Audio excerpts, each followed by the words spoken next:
In Glasgow at the turn of the 20th century, there lived an old lady whom few people liked.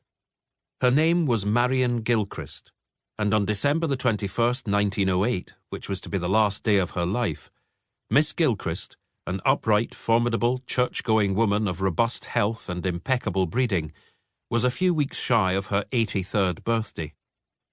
The city in which she lived was a vast, forbidding place of cobblestones, soot, and damp.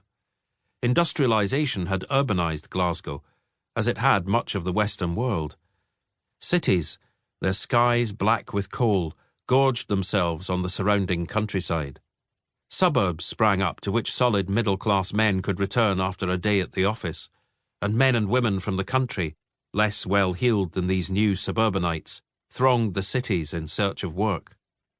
In 1900, Glasgow's population of more than 750,000 made it, after London, the second largest city in Britain. By the late 19th century, as British cities teemed with new inhabitants, crime rates rose, and more established residents came to be afflicted with a new, urban, and distinctly modern anxiety. For the middle and upper classes, it centred acutely on the protection of property, coalescing in particular around city dwellers who were not members of the bourgeoisie.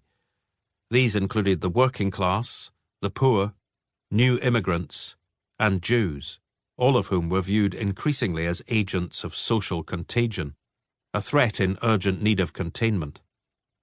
Newspapers and magazines of the period couched this anxiety in language that turned heavily on metaphors of invasion. In the spring of 1909, after Slater was convicted of Miss Gilchrist's murder, many publications decried his arrival on British soil in just such terms, one likening him to a vampire, a time-honoured pejorative applied to Jews. "Now an alien breed has come in," the Bailey, a respected Glasgow magazine, said that year. "Great Britain opens her arms to the foreign scum. Molish blackguards are on the prowl in the community." The Edinburgh Evening News wrote that Slater's trial has cast a lurid light on the dark places of our great cities, in which such wretches ply their calling.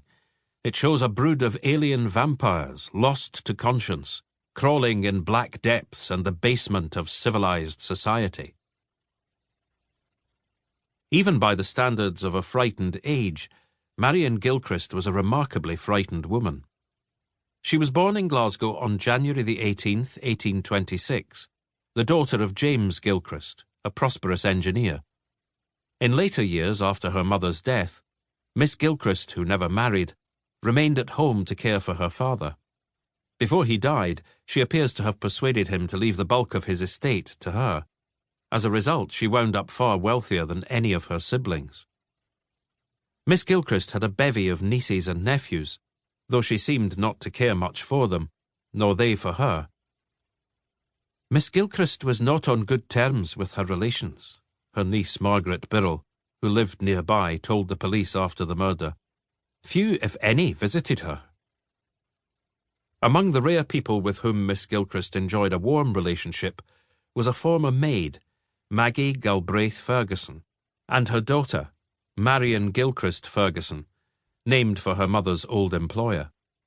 On November the 20th, 1908, a month before she died, Miss Gilchrist altered her will.